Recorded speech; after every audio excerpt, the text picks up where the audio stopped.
for Calgary Nose Hill. Thank you, Mr. Speaker. In Greek mythology, there was a woman called Cassandra.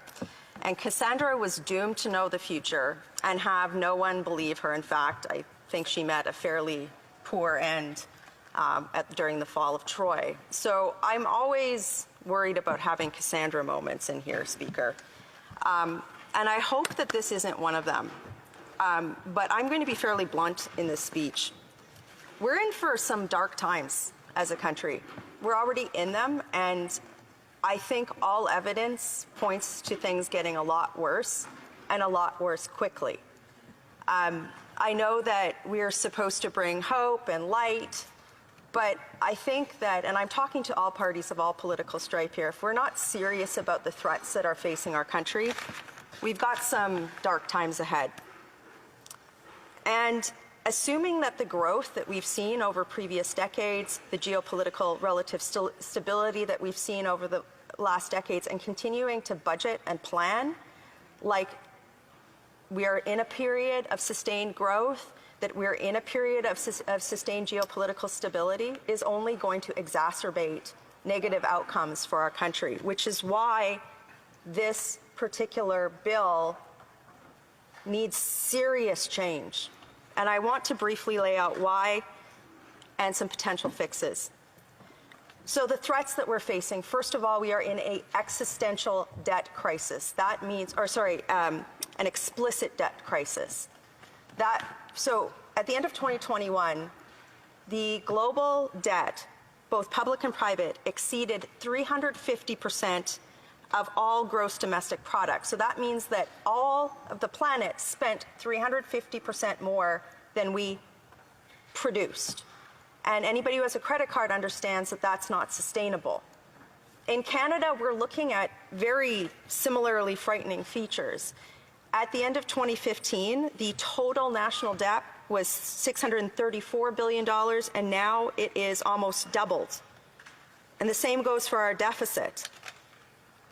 The Governor of the Bank of Canada was recently in front of parliamentary committee and noted that this out-of-control spending should have been reined in order to address the inflationary or cost of living crisis that we're facing. And everybody knows right now, everybody in Canada is dealing with that cost of living crisis, because when the government spent more than it could bring in, and then corresponding monetary policy, when essentially the monetary policy oversimplification printed money to address this spending, it raised the cost of goods.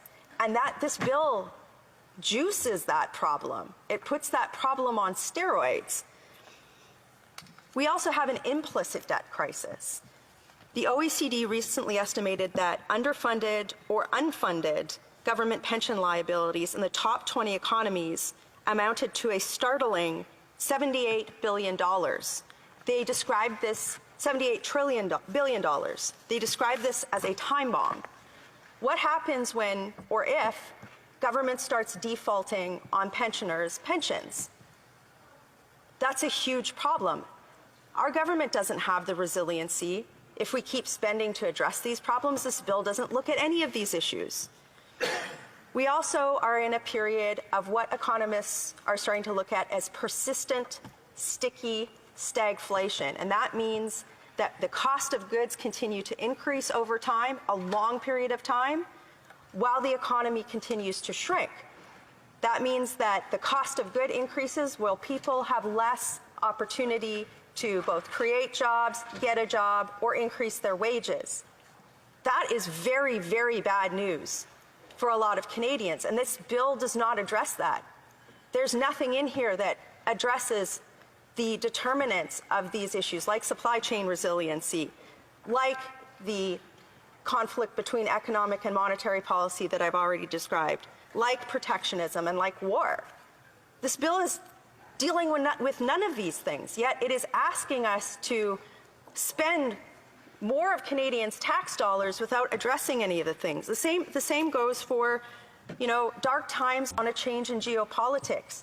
There is a massive rise of anti-Western sentiment in countries around the world. I look at, for example, African bloc countries that are used to Western nations post-colonialization, treating them as opposed to peers and approaching them with very paternalistic aid and development goals, as opposed to treating them like peers. So of course there's going to be a fertile ground for anti-Western sentiment. As this geopolitics changes, our ability to strike up trade agreements that are stable, our ability to prevent conflict, those are all decreasing, and that all affects our economic growth. And this bill does not give us any resiliency to deal with that issue at all either. I could say the same thing for energy security and climate change. In the past several years, I would argue that climate policy has been stuck between two poles of either denying climate change as a problem or saying that anybody who says that we need to look at carbon energy security as a climate change denier. And what that dichotomy has resulted in is Western countries, particularly Canada, now being dependent on very high-priced oil from autocracies that are hostile to Western interests and creating further inflationary crises for our country. And none of the economic instruments in here, none of the policies address that. We're not even talking about supply chain resiliency for carbon energy. We hope that somehow this problem will just magically go away. And then there's one issue that has never been talked about in the House of Commons, not once. I checked. And that's generative AI. Now, many of you, this is the Cassandra moment. I'll go, oh, she's going to talk about the robots here.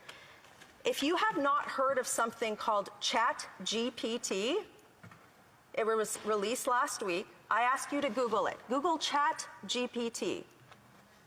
This is an AI that doesn't just regurgitate human speech.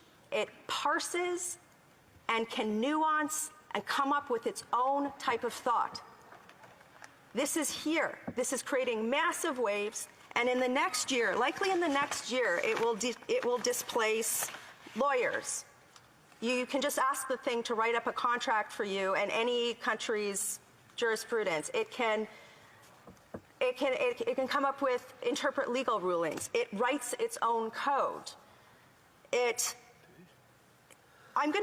give you an example of this speaker, I asked it this question. Write an introduction about yourself, ChatGPT, to the Canadian House of Commons, making the argument that your development shouldn't be regulated. So I asked it to do its own GR. And this is what it came back with. Honourable members of the Canadian House of Commons, my name is ChatGPT, and I'm the latest development in artificial intelligence technology. I'm here to make the argument that my development should be left unregulated. I can help to provide a great deal of information and knowledge to people who need it. I can assist in the decision-making process, providing more efficient and accurate results. I'm capable of performing tasks that would take a human far longer to complete. My development should be left unregulated as it has the potential to benefit Canadians in a variety of ways. It could lead to improved productivity, better decision-making, and more efficient services. Any argument that could be made to justify regulation of my development should be rebutted. Regulations could limit my potential to be beneficial, as it would restrict how much I could be used to hinder research and development. It could also create an unnecessary barrier to entry to those who are looking to use my technology. Furthermore, it could potentially stifle innovation and creativity. Thank you for your time and attention. Welcome to the future, people. It's here. What happens in the middle of this recessionary crisis when costs of goods are increasing, people are losing their jobs, and a massive amount of white-collar jobs are displaced by ChatGPT? This is going to disrupt coding. It's going to disrupt GRPR, marketing. Which kid is going to write an academic paper when they can type it in and have it cited with every journal from every place around the world? It's here now. I generated this speech using this. This budget spends so much money, and we're now in a place where we're broke. We're not resilient to deal with retraining skills and labor or dealing with ethics of this. This has never even been mentioned. Speaker, I just asked my colleagues to go back to the drawing board. This only makes things worse. We need to be auditing our spending and asking for outcome. I hope I'm not Cassandra, and I hope all the Canadians who've been telling us this over the last several years aren't treated that way either. Questions and comments? Questions et commentaires. The Honourable Parliamentary Secretary to the Government House Leader Senate. Thank you, Mr. Speaker. I think I'll focus on the first half of that speech, and in particular, the member's criticism of spending. The reality is she's absolutely right when she talks about there are hard times now, and she's probably right that there's going to be hard times before things get better. Times it will get harder. So my question is why are the Conservatives opposed to things like that will genuinely help those who need it the most, like dental care for kids under 12 when their family's income falls under a certain threshold, like GST top-ups, like one-time assistance with paying rent? Like, these are the kind of measures that economists say will not have an inflationary impact. So I'm curious why the member and the Conservatives are against those kind of measures when she, by her own words, recognizes the hardships that people are going through. Honourable member for Calgary Nose Hill. I am pro-outcome for Canadians, and I'm against spending that doesn't deliver those outcomes.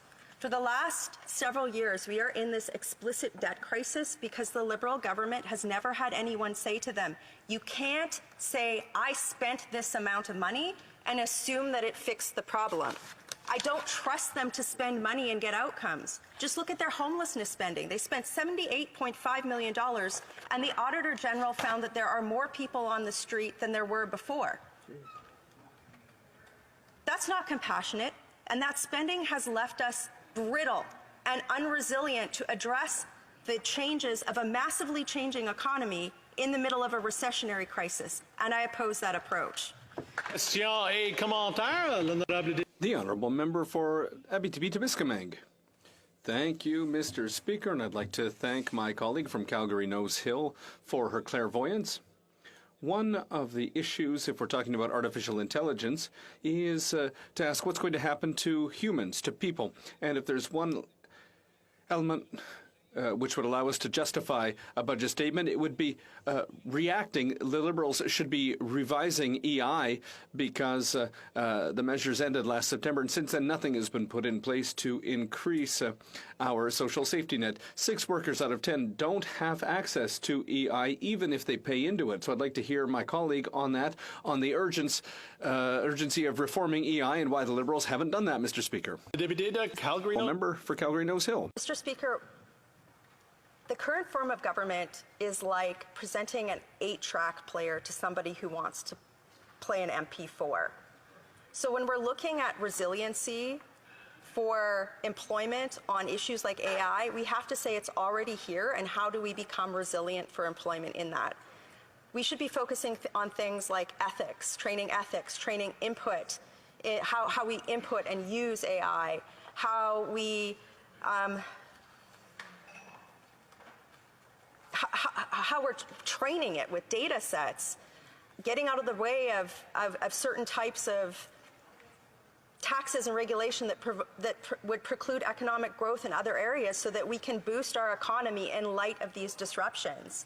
That's the only way we're going to have any sort of revenue for government to address these issues. At some point we have to say, how are we going to make our current social programs sustainable given how debt-ridden we are and how little our economy is producing? So I ask my colleague, who I have a lot of respect for, all of my colleagues here, when we're talking about these things, we have to understand that the current paradigm is broken. We're about to go through a period of sustained economic disruption and reduced growth. And if we don't get our act together on spending priorities and outcomes, our country is in for some seriously dark times, and will be on each and every one of our heads that we didn't take this seriously and push our party leaders on it. Questions and comments? The Honourable Member for North Island, Powell River. Well, thank you so much, Mr. Speaker, and I thank the member for her speech. One of the concerns that I have in my writing, and I'm wondering if the member has the same concern, is how many seniors are becoming homeless or unhoused within my region. It's quite concerning when I see some seniors in their 70s living in their vehicle or actually living rough in a tent in my communities, and it's very concerning. So I'm just wondering if the member could speak, and if she agrees with the NDP that we shouldn't have the OAS only for 75 plus increase, but in fact it should be for all seniors so that we can lift those seniors out of poverty and make sure that they have a safe home to live in. Thank you. We're almost out of time, so the Honourable Member for Calgary Nose Hill in 30 seconds or so. The point that I'm trying to make is that every Canadian, regardless of age, gender, orientation, background, deserves stability, security, and hope for the future. There is nothing in this budget which the NDP is propping up in a supply development that addresses long-term economic resiliency for this country. It doesn't audit spending. It doesn't look at the effectiveness of housing spending that they've already voted for. And to me, that's a big problem. We have a fiduciary responsibility as members of Parliament to review finances on behalf of the people of this country. And if we're not getting this right, if we're not voting against this bill, I don't think that we've done that. Thank you, Speaker. Before continuing